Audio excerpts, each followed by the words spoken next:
I'm sorry, but this is a formal gathering. Your attire isn't suitable, and your name doesn't appear on our primary attendee roster. That's what the youthful event manager stated while blocking the entrance to the National Military Heritage Museum in Hampton Heights, Virginia. The individual he rejected, an elderly veteran, remained quiet, shuffling slightly, holding a worn invitation with shaking fingers. It was during the Veterans Day weekend in November. Inside, crystal flutes clinked. Photographers captured moments. Outside, a combat hero refused admission to his own heritage. What transpired next hushed the entire gathering, and before evening's end, a decorated general would terminate the entire celebration. Welcome to Honor Chronicles, where narratives of gratitude and humanity unfold.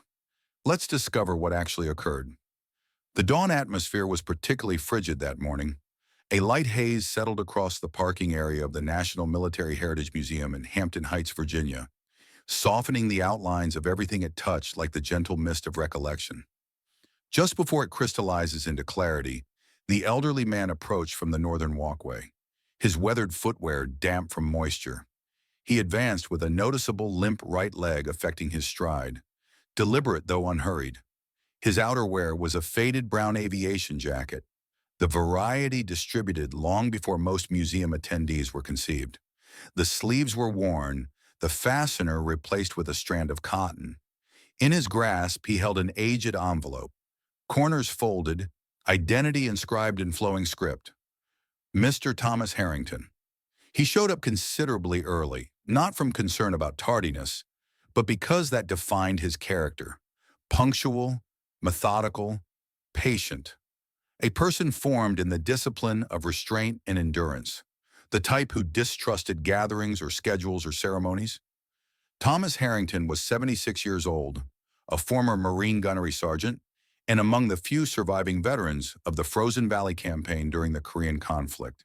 He seldom mentioned the war or much else, but he'd obtained a handwritten correspondence from Dr. Eleanor Mitchell, the museum's lead curator, personally requesting his attendance at the opening celebration for the new Korean War installation, a space she indicated he had influenced through contributed artifacts, battlefield drawings, and carefully shared memories. She assured him public speaking wouldn't be required, just attendance. He hadn't confirmed. He never appreciated ceremonies, yet today he arrived nonetheless. When he reached the building's entrance, where a length of crimson carpet had been extended beneath the soft illumination of morning fixtures, he paused, straightened the edge of his jacket. Clusters of guests passed by, younger men in fitted suits, women in sparkling attire, handbags clutched, heels striking against the glossy stonework. No one acknowledged him. At the registration table, a young man with meticulously styled hair and a metallic identification badge, Jason Parker, event coordinator, stood behind a sleek digital device, welcoming guests with a practiced smile. Thomas waited until the line diminished, then stepped forward and presented the envelope. "I'm Thomas Harrington," he said, voice steady but subdued. "I received correspondence from Dr. Mitchell." Jason opened the envelope, examining the creased document as if concerned it might soil his fingertips. He reviewed it briefly, then looked up. "I apologize, sir. I don't locate your name on our main guest register. This appears to be a supplementary invitation from the curatorial department." Thomas nodded. "She requested my presence." Jason's gaze swept over him. The worn footwear, the aged aviation jacket, the years. "Well," he said, lowering his tone slightly, "this is a black tie function. Proper attire is mandatory. The invitation doesn't supersede that requirement." He gestured toward the jacket. "That doesn't qualify as formal attire." Thomas remained silent. "I regret I cannot permit your entry, sir," Jason added. "We must maintain certain standards for our attendees." The statement wasn't unkind, but it was rehearsed, dismissive enough to attract attention from nearby guests. A woman whispered to her companion. A man observed for a moment too long before turning away. Thomas didn't dispute. He folded the envelope and returned it to his jacket pocket. Then he moved aside quietly and walked toward the velvet barrier that marked the exhibition entrance. He didn't attempt another approach. He simply stood there. From his position, He could view the exhibition through the glass.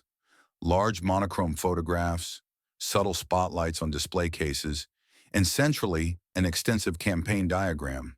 He recognized it. It had originated as a pencil sketch on damp field paper during winter 1950. That map had once preserved lives. Now it served as a conversation piece. He stood motionless without shifting, like someone trained in patience. Inside the museum lobby, the celebration expanded with polished conversation. Servers moved with champagne trays. Patrons laughed cordially. Cameras flashed. Nobody noticed the man beside the barrier.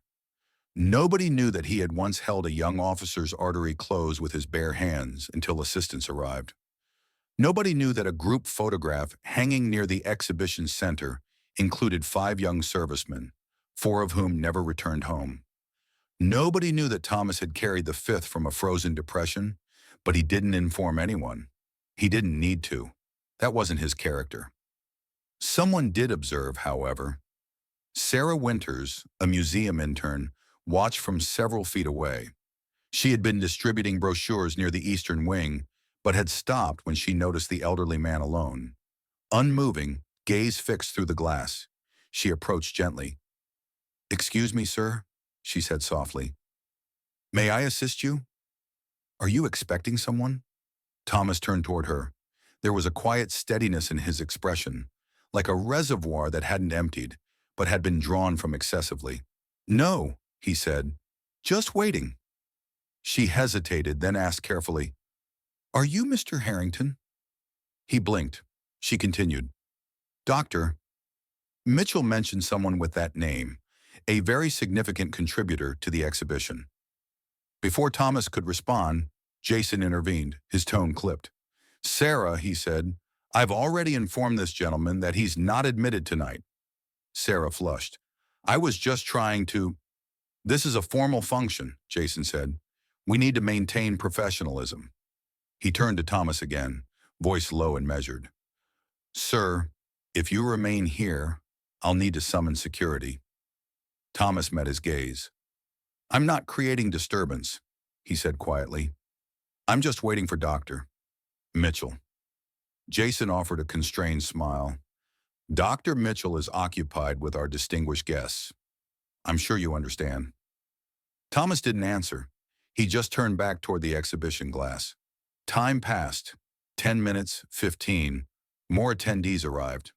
More glances passed over him, some with confusion, some with disregard, most with nothing at all. Thomas stood like a silent marker of something people preferred not to remember clearly, like the shadow of history that seemed too burdensome to carry, too inconvenient to acknowledge. A breeze from the entrance made him adjust his collar. The material was thin. He didn't mind the cold. He was accustomed to it, accustomed to waiting. And if Dr. Mitchell didn't appear, he would depart. Silently, identical to how he had arrived. Thomas Harrington stood motionless, not from stubbornness or anger or even hope. He stood there because he had nowhere else to be. And because the face behind the glass, frozen in a grainy monochrome photo, wouldn't allow him to walk away.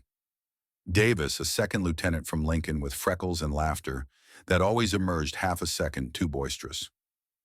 Recently graduated from the academy, inexperienced as spring wheat, called Thomas Sergeant H. The photo had captured them all in the days before the final advance through Frozen Valley. 5 Marines huddled in a trench, partially smiling, partially exhausted. Thomas was crouched low in the background, eyes shadowed, snow caught in his collar. Davis had written home the evening before that photo, told his mother the cold wasn't unbearable, that he was gaining experience, that he had a competent NCO watching over him. Thomas remembered reading that letter. Afterward, he didn't understand why they'd selected that photo for the exhibition. Better ones existed, ones where the young men appeared vibrant, but perhaps that was intentional. Perhaps people needed to witness what conflict truly claimed. The sound of doors sliding open behind him broke the silence. Footsteps followed, measured, deliberate. Not the movement of guests or the nervous pace of interns. These were military steps. the kind that understood formation, precise ceremony. Thomas didn't turn, not immediately. He didn't need to. He recognized the rhythm, the weight, the presence.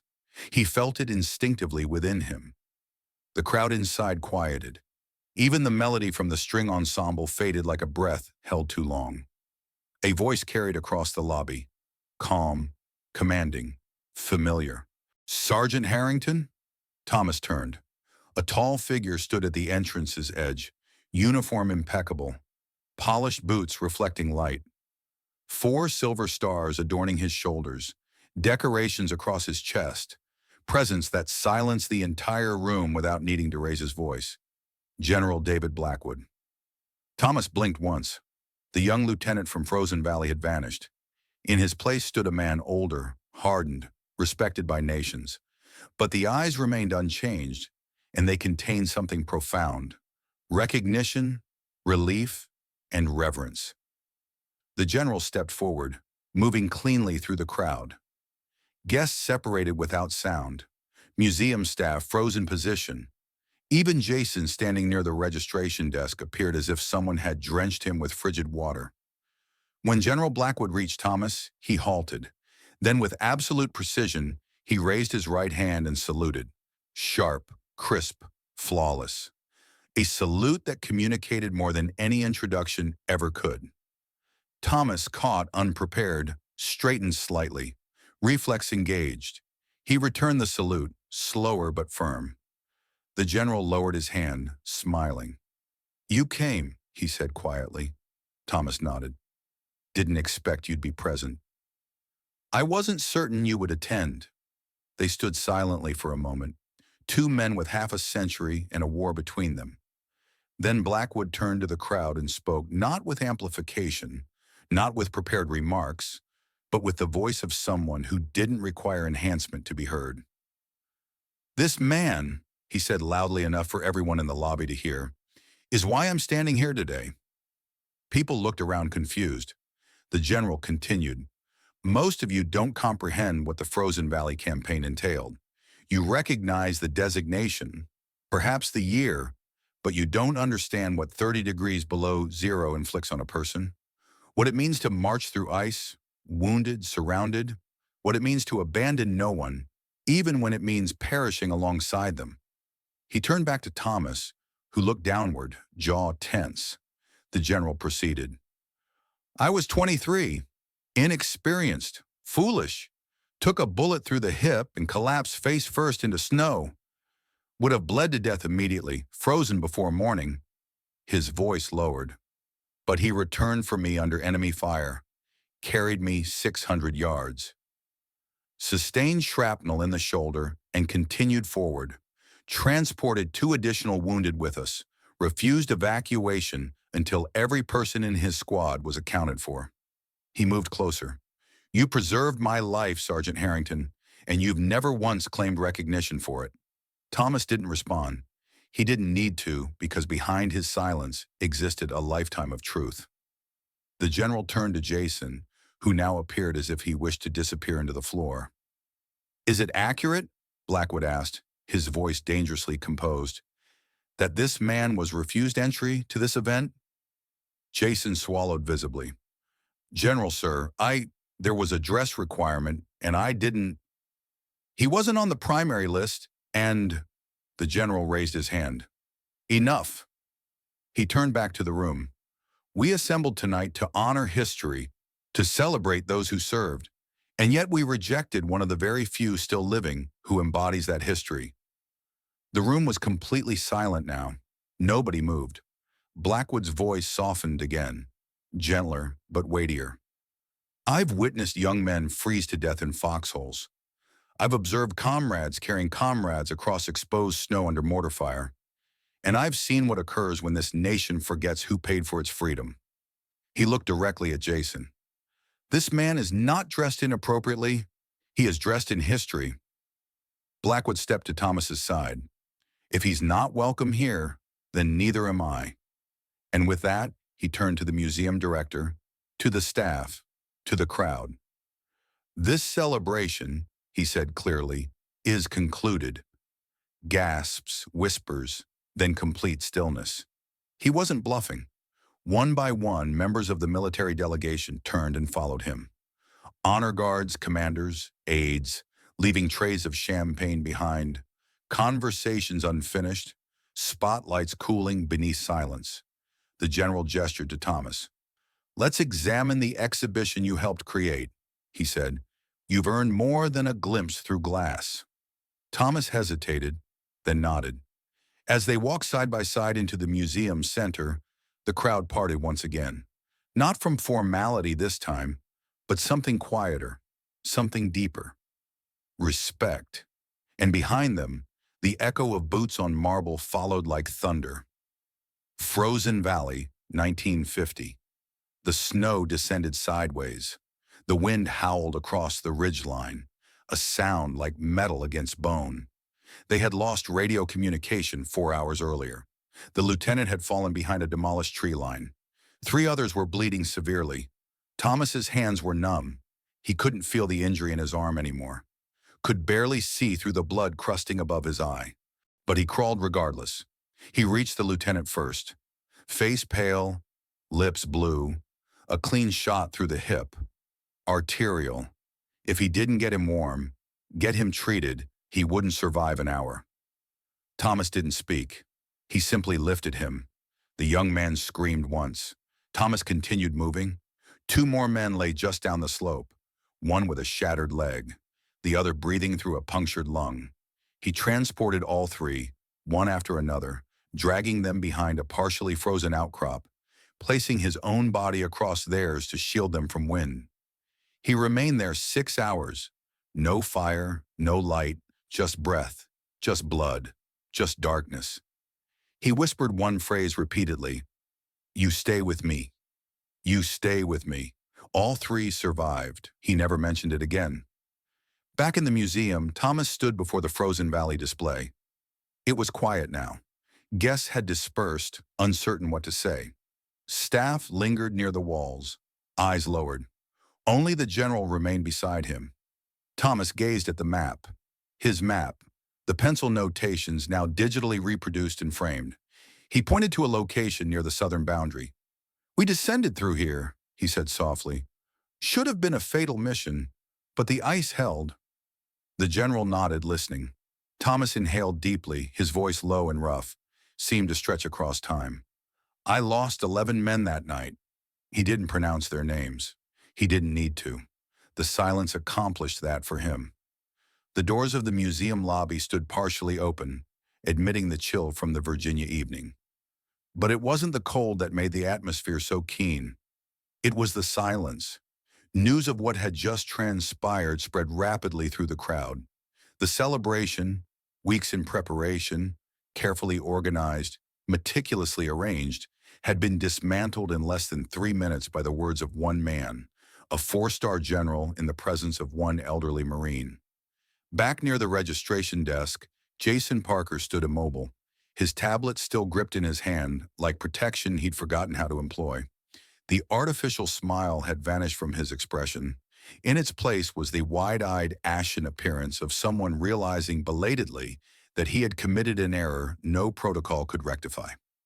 Across the lobby, Eleanor Mitchell finally arrived, her heels echoing sharply on the marble as she hurried down from the exhibition wing. She'd been delayed by media interviews, ironically discussing the importance of honoring unrecognized heroes. But when she entered the room and observed the crowd, the tension in the vacant area where the general had been standing minutes earlier, she realized something had gone terribly wrong. She noticed Sarah, the intern, first. "What happened?" Eleanor whispered, her voice strained. Sarah looked at her. "He was denied entry, Mr. Harrington, because of his attire. Jason said he didn't satisfy the dress code." Eleanor's expression became still. The color drained from her face. She turned, scanning the room until she saw them. Thomas Harrington and General Blackwood standing side by side near the Frozen Valley display.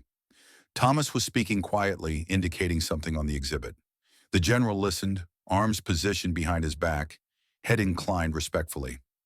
Eleanor didn't wait for permission. She walked rapidly down the corridor behind the velvet barriers and subtle lighting. Thomas's fingers touched the display glass edge. I created that map under a field tent. We'd lost communications, had to navigate using stars and instinct. Blackwood nodded. They based the entire exhibit's movement pattern on it. A pause. I never imagined I'd see it framed. I didn't draw it to be preserved, Thomas added. I drew it so young men could return home. Then Eleanor appeared. Her voice emerged gently. Mr. Harrington. Thomas looked up. She approached slowly like someone nearing sacred ground. I'm deeply sorry, she said, hands clasped. I had no idea. I should have greeted you personally at the entrance. Thomas gave a small nod. Didn't come seeking introductions. Blackwood's gaze sharpened again. He was instructed to leave, the general said flatly. In full view of attendees, he stood outside the exhibition dedicated to the conflict he fought in, while people in formal attire consumed wine beside his memories. Eleanor nodded. I know. I heard. Her voice faltered slightly. I invited you because I wanted people to witness the genuine cost of war, she said, turning to Thomas. Not through statistics, through you, through your narrative. Thomas didn't answer immediately. He looked back at the map, then said quietly as snowfall, most narratives don't fit within glass enclosures. Back in the lobby, turmoil brewed beneath the surface. The museum director, a man named Alexander Benson, had finally arrived, appearing flushed and breathless. He approached Jason, who remained standing like someone awaiting impact. What have you done? Benson hissed, voice low but sharp. Jason attempted to speak. I followed procedure. He wasn't on the primary list. He was wearing... Benson grasped his arm. That was Gunnery Sergeant Thomas Harrington. You refused entry to a veteran whose field notes form the foundation of our entire Frozen Valley exhibition. I didn't know. You didn't inquire. Benson turned away before his voice elevated further. Guests were beginning to murmur. A couple exited discreetly. The military delegation had already departed. A few junior officers remained behind from uncertainty, unsure of proper protocol. No one wanted to restart the music. No one wanted to refill champagne glasses while that moment still lingered in the atmosphere. Then quietly, General Blackwood and Thomas Harrington returned to the lobby. They didn't speak a word, but their presence communicated enough. Dr. Mitchell walked beside them, expression solemn. Blackwood addressed the crowd, then directly the museum staff. His voice wasn't elevated, but it didn't need to be. As of this moment, he said, every active duty service member is withdrawing from this function. I've directed my team to make no further public appearances on behalf of this celebration. Gasps rippled through the lobby. Contributions will be returned, the general continued. The military will not be associated with any institution that rejects the very individuals it claims to honor. The museum director stepped forward, panic evident. General Blackwood, please. This was a misunderstanding, an isolated instance of miscommunication. Blackwood raised an eyebrow. The kind of miscommunication that only perceives the jacket, not the man. Silence. He turned back to Thomas. Let's depart. Outside, a light drizzle had begun falling. As Thomas and the general walked toward the parking area, several people followed them. Not with cameras, not with microphones, but with something else. Questions. A young corporal caught up to them first. Sir, Staff Sergeant Harrington, sir, he said breathlessly. Were you really at Frozen Valley? Thomas looked at him. I was. The corporal stood straighter. My grandfather served with the 7th Marines. He never discussed it. Not once. Thomas nodded. Most of us didn't. The corporal swallowed hard. Thank you, sir. Thomas gave him a small nod, then continued walking. By morning, the story had emerged. 4-star general terminates military celebration in protest of disrespect toward war veteran. The headlines appeared everywhere. Local, national, military forums, veteran advocacy groups. Social media erupted, not because it was sensational, but because it was authentic, a moment of truth too uncommon in a world full of noise. Video segments appeared, the general statement, the quiet way Thomas stood without flinching. The moment the entire room stilled when a man in a decades-old aviation jacket received a salute from one of the military's most decorated officers. People didn't scroll past. They paused. They listened. They watched. And many of them wept. Not because it was tragic, but because it was sacred. Inside the museum, changes occurred rapidly. By noon, Jason Parker was dismissed. His nameplate removed, his access card deactivated. An official apology was issued by the board, signed and distributed. Dr. Mitchell, who had remained by Thomas's side throughout the morning, made her own decision. She submitted a formal proposal to name the Frozen Valley exhibition after Thomas Harrington. Benson resisted initially until the board, faced with public pressure and a growing movement of veterans demanding change, voted unanimously. The Thomas Harrington Gallery it would be. More than a display, it would be a tribute, a space not merely to remember the war, but to remember the man who never requested recognition. Meanwhile, Thomas didn't return home. He spent the afternoon at the VA facility nearby, helping a fellow Marine repair a malfunctioning wheelchair. No interviews, no cameras. He still possessed the envelope in his jacket, the one that initiated everything. And the worn boots in the jacket, the same one he wore when he carried a bleeding lieutenant through 30 below zero conditions. The same one he wore when a soldier too young to shave died in his arms, whispering his mother's name. The same one he wore when nobody saluted him. And again, when someone finally did. That evening, back in his modest apartment, situated above a hardware store, Thomas sat beside the window. He didn't watch the news. He didn't read the headlines. He simply gazed across the parking area where the street lamp flickered every few seconds like a heartbeat.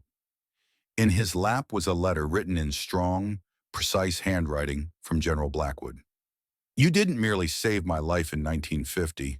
You preserved something else in that museum, something we forgot we were losing. I cannot undo the years, but I can promise you this. Your silence has always spoken more powerfully than the world's applause. Thomas set the letter aside. He didn't require the words, but it was reassuring to know someone finally expressed them. For the first time in over 5 decades, someone knocked on Thomas Harrington's door, not from obligation, but from respect. It began modestly. A letter slipped into his mailbox. No return address, just a hand-drawn national flag on the envelope. Inside was a child's message in blue crayon. Dear Mr. Harrington, my daddy says you're a hero. Thank you for helping people like him. I love you too. Thomas held the letter for an extended time that night, not like a soldier holding orders, but like a man holding something he never anticipated receiving again. Acknowledgement without conditions. The following morning, a knock came at 7:14 a.m. He opened the door to find a high school student, tall, nervous, wearing a junior military cadet pin on his jacket. Are you the actual Thomas Harrington? The boy asked as if afraid to believe. Thomas gave him the slightest of nods. The boy straightened his posture. My teacher showed us the video from the museum. We watched it 3 times. Thomas raised an eyebrow. The boy swallowed. You didn't protest, he said.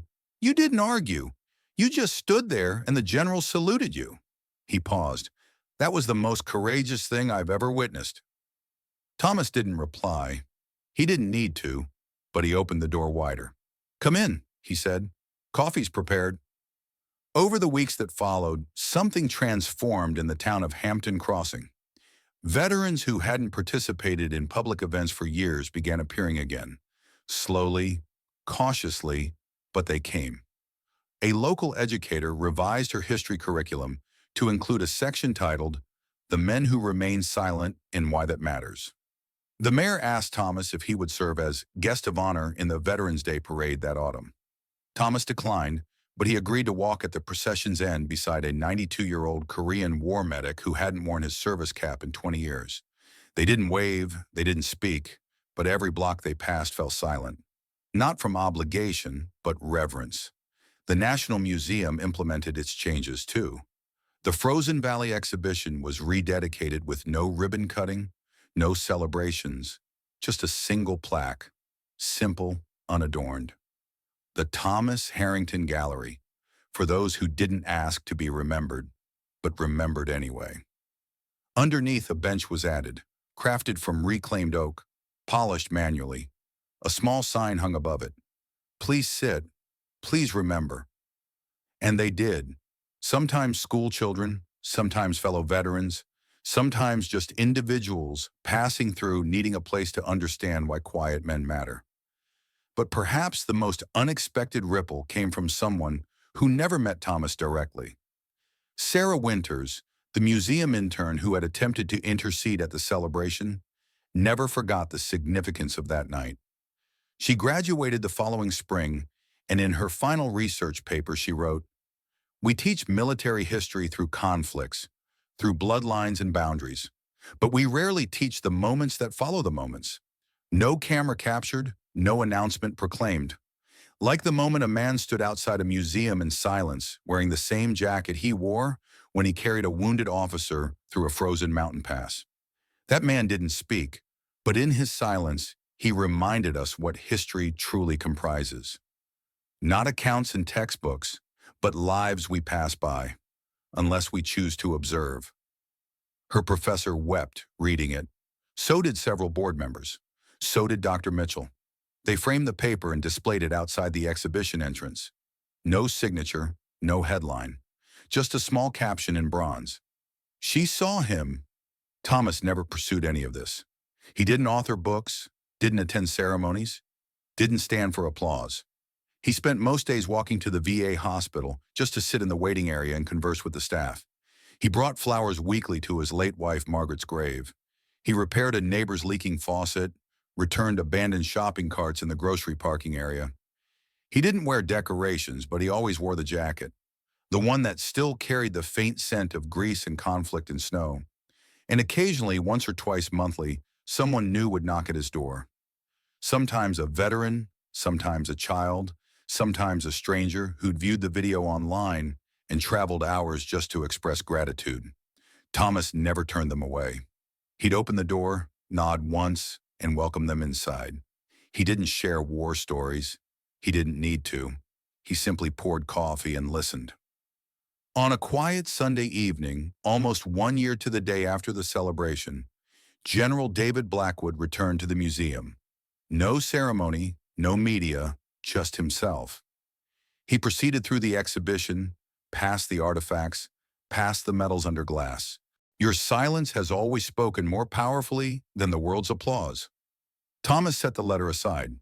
He didn't require the words, but it was reassuring to know someone finally expressed them.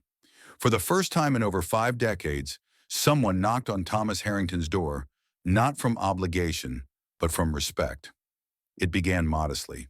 A letter slipped into his mailbox. No return address, just a hand-drawn national flag on the envelope. Inside was a child's message in blue crayon. "Dear Mr. Harrington, my daddy says you're a hero. Thank you for helping people like him. I love you too."